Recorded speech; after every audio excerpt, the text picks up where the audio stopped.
नमस्कार, मैं रेणु रानी शर्मा, अध्यक्ष त्रिवेणी कला संगम जयपुर। आप सभी लोगों का इस चैनल में स्वागत करती हूँ।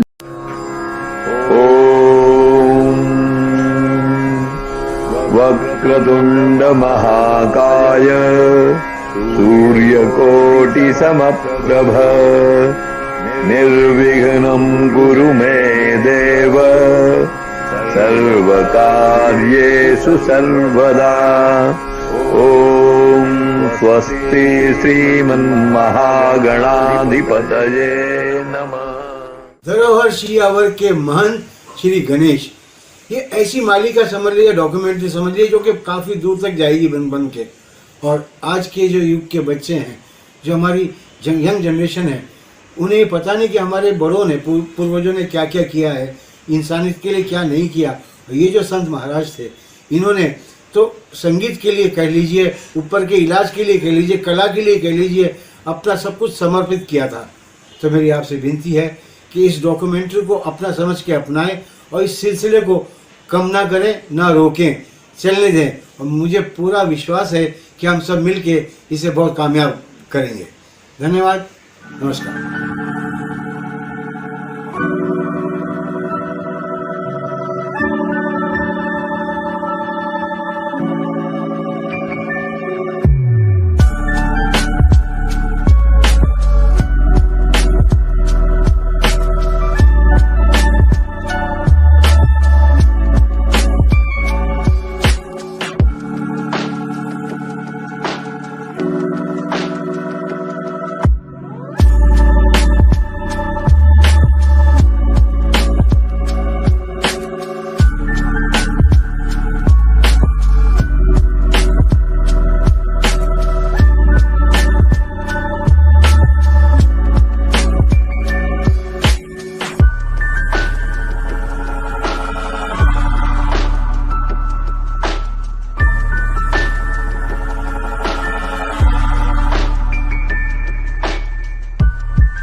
ये निर्विवाद रूप से सत्य है कि जीवात्मा के पिछले कर्मों के अनुसार विधाता की कृपा से ही किसी का मनुष्य रूप में जन्म होता है। इस पृथ्वी पर असंख्य मानव जन्म लेते हैं और चले जाते हैं। इनमें से कोई व्यक्ति अपने जीवन काल में ऐसा कार्य कर जाता है जिसके परिणाम स्वरूप आने वाले समय में उसको सम्मान के साथ जाना जाता है, तो अधिकांश व्यक्तियों की गतिविधियां स्वयं तक ही सीमित रहती हैं। ऐसे व्यक्तियों द्वारा परहित का कोई कार्य नहीं किया जाता और वो जीवन भर भौतिकवाद के दायरे में ही विरचते और केवल अपने लिए ही कार्य करते हुए संसार से विदा हो जाते हैं। प्रथम प्रकार की जीवात्माएं औरों के लिए पुण्य कार्य कर जाती हैं।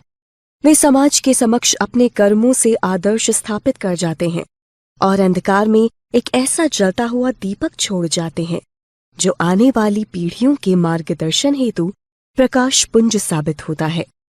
राजस्थान के जयपुर जिले के मैड गांव के महंत श्री गणेश दास जी एक ऐसी ही पुण्यात्मा हुए हैं जो गृहस्थ आश्रम में रहकर भी अपने सत्कर्मों द्वारा जनता के समक्ष मानवता के अनेक मानदंड स्थापित कर गए।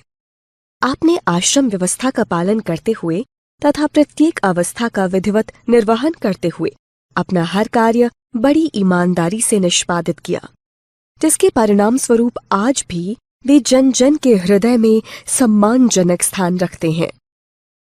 गृहस्थ जीवन में रहकर भी आपने अपने सुखों की ओर ध्यान नहीं दिया तथा ऊपरी बीमारियों से ग्रस्त असंख्य रोगियों की जटिल बीमारियों के निवारण द्वारा असहाय लोगों की सहायता करते रहे। ओपरी पराई का भी करते थे, वैसे भी करते थे, बुखार जुखाम आदि की भी दवाई देते थे और बहुत दूर दूर से लोग आदमी आते थे और बहुत प्रसिद्ध आदमी थे, बहुत प्रसिद्धि थी उनकी। उनका धूना था वो 24 घंटे चालू रहता था। मंदिर में 24 घंटे धूप अगरबत्ती होती रहती, अखंड ज्योत जलती थी हनुमान जी के। और चैत्र मास में जो रामनवमी आती है उसमें वहाँ मेला बढ़ता था, उसके मुखिया रहते थे।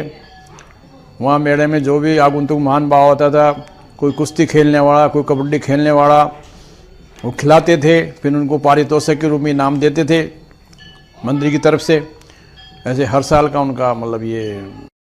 भगवत भक्ति के परिणाम स्वरूप ईश्वर प्रदत्त अपनी पूरी क्षमता का उपयोग उन्होंने सदैव परहित में किया और उनसे किसी भी प्रकार की कोई अपेक्षा नहीं रखते हुए परमार्थ के मार्ग पर चलते हुए आपने परम पद प्राप्त किया। नमस्कार जी, मैं विमला देवी शर्मा हूँ, सियावर जी के मंदिर महंत गणेश दास जी की छोटी बेटी हूँ। मैं त्रिवेणी कला संगम की मेंबर हूँ। एक पहले मैंने इस संस्था की पहली कैसेट में गीत गाए। इस संस्था के बहुत से नाटकों में मैंने काम किया। हमारे पिताजी ने जनता के लिए बहुत से काम किए और बिगैर पैसे, कोई पैसा नहीं लिया किसी से। मेरे पिताजी ने झाड़ा वाड़ा दिया, किसी के बच्चे नहीं हुए उनका भी इलाज किया, किसी में और ऊपरी पिराई थी उसका भी काम किया और बिगैर पैसे काम करते थे। झाड़ा फूंक और सबको देखभाल करते थे खूब। जो भी आते थे सेवक उनको भी देखते थे, झाड़ा फूंक भी करते थे और हम सारे बच्चों को हम भी बैठ के उनके पास देखते थे। जो हमने सबने देखा और भूत भूतनी भी निकालते थे वहाँ पे और बिगैर पैसे सबसे काम करते थे। भजन भाव होते थे तो पूरी पूरी रात जगते थे वो। हमारे पिताजी ने वहाँ रामनवमी का मेला भराते थे।